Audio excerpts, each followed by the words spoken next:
বেনজির সাহেবের যে অ্যারেস্ট দুর্নীতির অভিযোগ এসছে পেপারে, সেইটা একটা সুষ্ঠু তদন্ত আমরা চেয়েছি।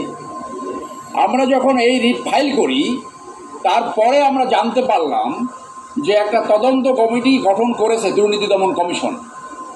সেই প্রেক্ষিতে আমরা মাননীয় কোর্টে সাবমিশন রেখেছি। ইতিমধ্যে প্রায় 10,000-এর বেশি মামলা, এই এলিগেশনস, দুর্নীতি দমন কমিশন লন্ডি সার্ভিস দিয়েছে, অর্থাৎ ক্লিয়ার করে দিয়েছে। এই মামলাটা জাতির জন্য অত্যন্ত গুরুত্বপূর্ণ একটি মামলা, এই সেন্সে এই মামলা যদি সুষ্ঠু তদন্ত না হয়, যদি ক্লিয়ারিং সার্ভিস এখান থেকে পায়, তাহলে বাংলাদেশে দুর্নীতির ফ্লাড গেট ওপেন হবে। সেই জন্য আমরা সাবমিশন রেখেছি। কোর্টের এক ধরনের সুপারভিশন প্রয়োজন। মাননীয় আদালত আমাদের সাবমিশন গ্রহণ করে 2 মাস পরে এই তদন্ত রিপোর্টের প্রোগ্রেস এসিসিকে দাখিল করতে বলেছে। অনুসন্ধানের প্রোগ্রেস মাননীয় কোর্টে সাবমিট করতে বলেছে এবং যে কোনো পক্ষ এটাকে মেনশন করতে পারবে। আমরা 2 মাস পরে আবার এটা মেনশন করব এবং আমাদের যে রিট পিটিশনটি এইটি স্ট্যান্ড ওভার থাকবে। আপনারা জানেন যে যারা সমাজের গণ্যমান্য ব্যক্তি এবং উচ্চ পর্যায়ের কর্মকর্তা, তাদের দুর্নীতি যদি নিয়ন্ত্রণ করা না যায়, তাহলে কোনো নিয়ন্ত্রণ সমাজে নিয়ন্ত্রণ করা যাবে না। ইটালির প্রেসিডেন্ট বার্লুস্কোনি দুর্নীতির মামলা ফেস করেছে। আপনার আলবর্তো ফুজিমোরি, পেরুর প্রেসিডেন্ট, 15 বছর জেল খেটে মাত্র কয়েকদিন আগে বের হয়েছে। আপনার মিসেস লি, দক্ষিণ কোরিয়ার প্রেসিডেন্ট, সাজাপ্রাপ্ত হয়েছে।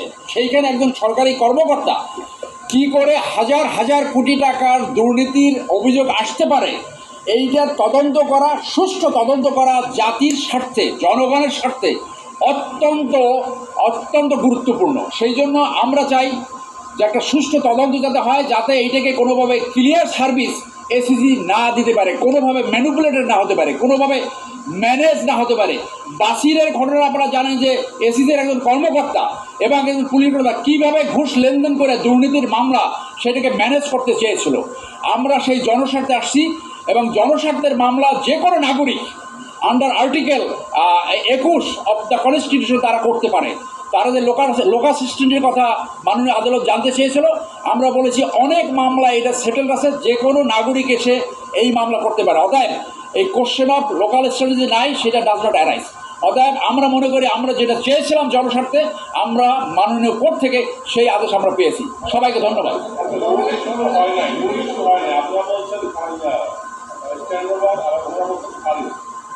না, এটা খারিজ না, রুল ইস্যু হয় নাই। কোর্ট স্পেসিফিক্যালি বলেছে স্ট্যান্ড ওভার থাকবে এবং আমরা এটার অগ্রগতি জানবো। অতএব এটা খারিজ কীভাবে হলো? এর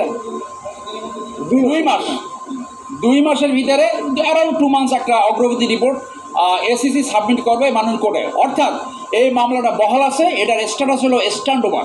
আপনারা জানেন যে পক্ষে যে লয়ার থাকে অনেক কথা বলে, এগুলো লয়ের কাছে মেনটেনেবল না।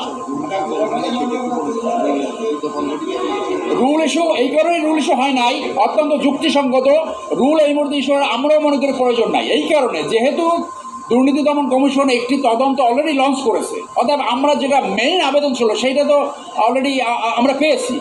হ্যাঁ, এখন পরবর্তীতে আমরা চেয়েছিলাম আদালতের এক ধরনের সুপারভিশন, সেই আদালতের সুপারভিশন এনশিওর হয়েছে।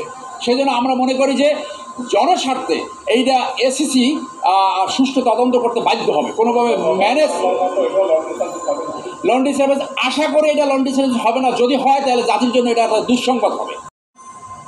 বেনজির সাহেবের যে অ্যারেস্ট দুর্নীতির অভিযোগ এসছে পেপারে, সেইটা একটা সুষ্ঠু তদন্ত আমরা চেয়েছি।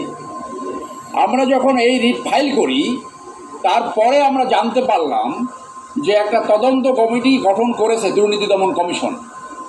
সেই প্রেক্ষিতে আমরা মাননীয় কোর্টে সাবমিশন রেখেছি। ইতিমধ্যে প্রায় 10,000-এর বেশি মামলা, এই এলিগেশনস, দুর্নীতি দমন কমিশন লন্ডি সার্ভিস দিয়েছে, অর্থাৎ ক্লিয়ার করে দিয়েছে।